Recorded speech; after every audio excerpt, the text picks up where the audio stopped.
Hey, what's up mga ka-amethyst? Let's do a card reading for you ngayong taon 2026 para sa aking mga Sagittarius Sun, Moon, Rising, just like me.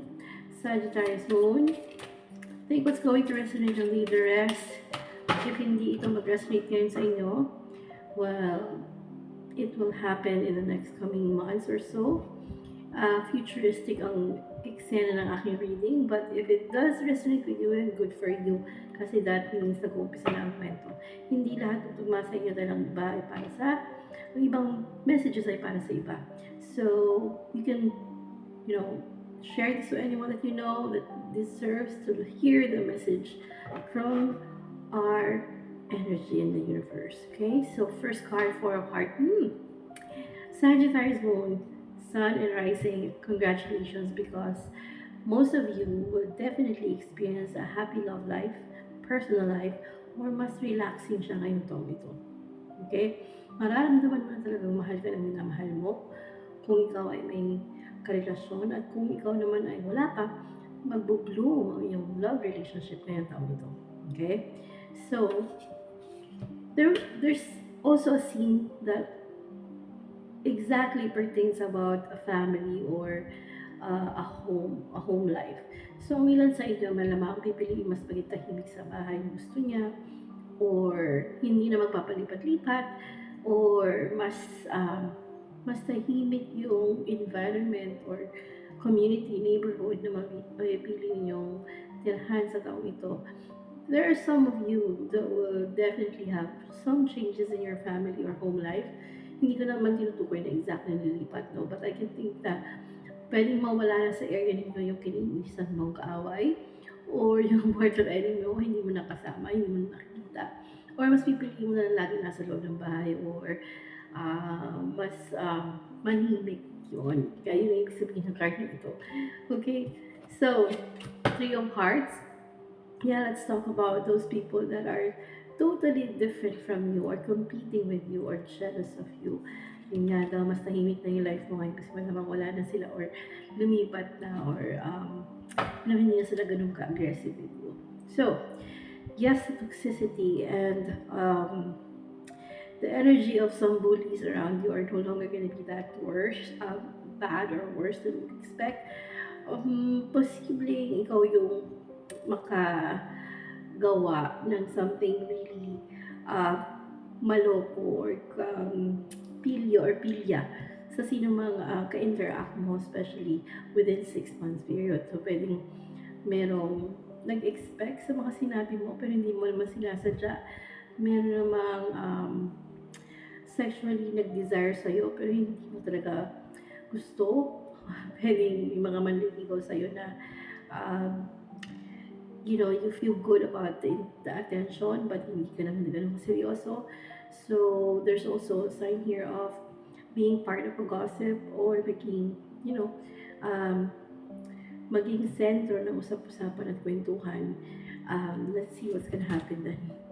So, Diamond, lalo na raw kung ikaw ay mas magaling na ngayong mamili ng kampi at kaibigan or best friend or karelasyon, parang mas malinaw na sa'yo kung sino talaga yung gusto mong kasama.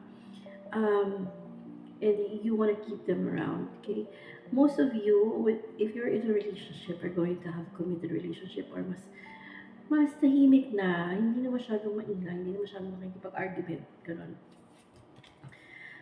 Wow, 10 of clubs, sa dami daw ng pinagdaanan mo itong mga nakaraang taon for the past few years, and even this last year, 2020, 2025. So many things that happened, and most of it are promises or imaginations or, daydreaming mo lang. But this year, Three of Clubs, maaaring maulit-ulit ng mga same scenarios, pero this time around, you will do it in a good way or something that you gusto mo, masaya kang gawin. Okay? You have an option this year to make a difference with your interactions and decisions. You will be happier this time around because mas chill, mas relax ka na, o hindi ka na nababagabag sa malaking problema or hindi mo na binibigil ang problema. For a spade, yes, there are some moments you will still feel sad or lonely, especially around um, April to May. Okay? But, lalo na kung meron kang inaasahang mga pirmahan ng dokumento, may mga agreements na hindi matutuloy or may delay, or nag-apply ka for visa, um, permit, or application for anything that's going to stabilize your establish your life right away. So, Seven of Love, pwede may mga nagpangako sa iyo tapos hindi matutupad. May mga inasahan ka na promises tapos hindi nangyayari. It doesn't mean na kapag hindi nangyari sa eksaktong taon at panahon mo ito inaasahan na hindi na talaga ito mangyayari. It only means na mas ini-enhance ito yung attention mo for spiritual strengthening, yung faith mo, yung pananalig mo, yung religious aspect ng buhay mo.